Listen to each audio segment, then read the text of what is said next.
ये सत्य संसार कितना बड़ा होता है। आप लोग कहेंगे दीदी हमने सुना है कि ये पृथ्वी धुरी से धुरी तक 7,913 मील लंबी है, इतना ही बड़ा होता होगा ये सत्य संसार। ना ना, इस सत्य संसार में अनंत ब्रह्मांड होते हैं, अनंत ब्रह्मांडात्मक है ये संसार। पहले आप एक ब्रह्मांड का हाल समझिए कि एक ब्रह्मांड कितना बड़ा होता है। देखिए, जिस ब्रह्मांड में हम लोग बैठे हैं ना, वैसे तो समस्त ब्रह्मांडों का एक ही हाल है, कुछ छोटे बड़े का डिफरेंस अवश्य है। तो एक ब्रह्मांड में 7 लोक होते हैं, 5 मंडल होते हैं और 3 त्रिलोकी होती हैं। ये भूमंडल है जिस पर हम लोग बैठे हुए हैं। ये भूमंडल एक मंडल के आकर्षण पर टिका हुआ है, उसका नाम है सूर्यमंडल। उसमें स्वरलोक है। तो भूलोक और स्वरलोक के बीच में एक अंतरिक्ष है, उसका नाम है भुवः। वहां चंद्रमा रहता है। तो भू भुवः स्वः, इन तीनों की एक त्रिलोकी हो गई। इसको वेद में कहा गया है रुदसी। अब ये सूर्य मंडल भी एक और मंडल के आकर्षण पर टिका हुआ है, उसका नाम है परमेष्टि मंडल। उसमें जनलोक है। तो स्वरलोक और जनलोक के बीच में भी एक अंतरिक्ष है, उसका नाम है महः। तो स्वः महः जनः, इन तीनों की एक त्रिलोकी हो गई।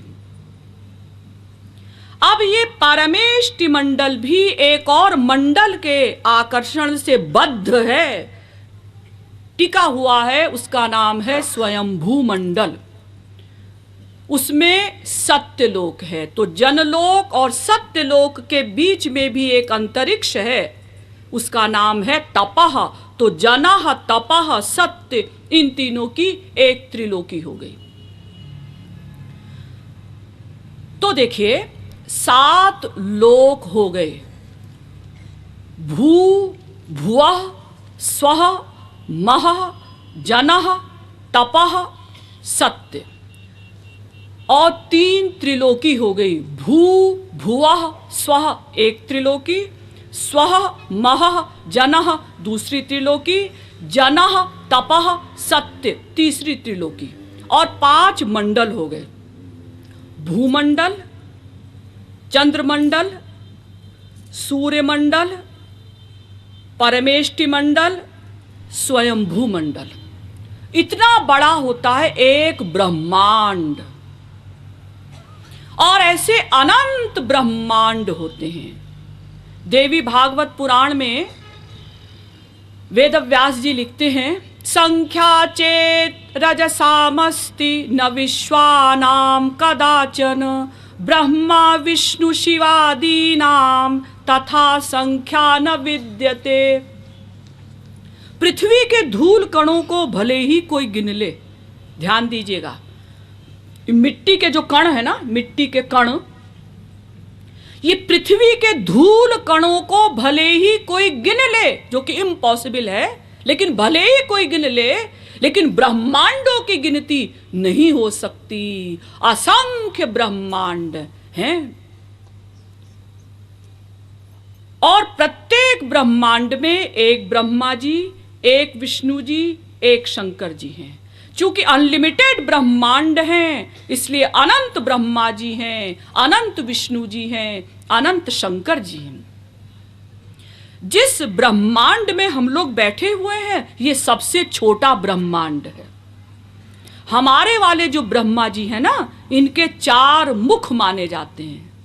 ऐसे ही 1000 मुंह वाले, लाख मुंह वाले, करोड़ों मुंह वाले ब्रह्मा जी माने जाते हैं। जिस ब्रह्मांड के ब्रह्मा जी के जितने मुख होते हैं, उनका उतना बड़ा ब्रह्मांड होता है।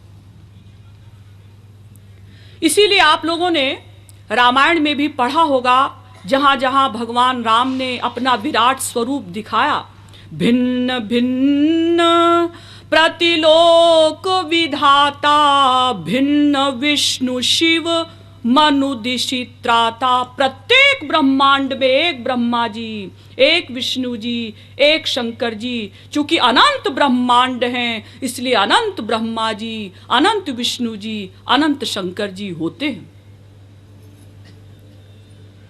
जैसे हमारे यहाँ भारतवर्ष में कई प्रांत हैं, कई स्टेट्स हैं, और प्रत्येक प्रांत में एक एक राज्यपाल होता है, गवर्नर। ऐसे ही भगवान के भी अनंत ब्रह्मांड रूपी प्रांत हैं, और प्रत्येक प्रांत में यानी प्रत्येक ब्रह्मांड में तीन तीन गवर्नर्स हैं, तीन तीन राज्यपाल हैं, ब्रह्मा जी, विष्णु जी, शंकर जी। और इन सब से अलग है श्री कृष्ण। इसीलिए भागवत में वेदव्यास जी लिखते हैं, यस्यैक निश्वसित कालमथावलंब्य जीवन्ति लोम विलजा जगदण्डनाथाः विष्णुर्महांस इह यस्य कला विशेषो गोविंदमादिपुरुषं तमहं भजामि। जिनकी श्वास का प्रवलंब लेकर, जिनकी श्वास का सहारा लेकर अनंत ब्रह्मा जी, अनंत विष्णु जी, अनंत शंकर जी जीवित हैं, लटके हुए हैं उनके रोम रोम में। और महाविष्णु जी भी जिनकी कला विशेष हैं, वेदव्यास जी भागवत में लिखते हैं, उन गोविंद का, उन श्री कृष्ण का मैं दास हूं। तो ये संसार जो सत्य संसार है, ये अनंत ब्रह्मांडात्मक है। हम लोग तो अनंत ब्रह्मांडों में से भी एक ब्रह्मांड के भी, एक लोक भूलोक के भी, एक देश भारतवर्ष के भी, एक प्रांत छत्तीसगढ़ के भी, एक नगर रायपुर में बैठे हैं। लेकिन अनंत ब्रह्मांडात्मक ये संसार है।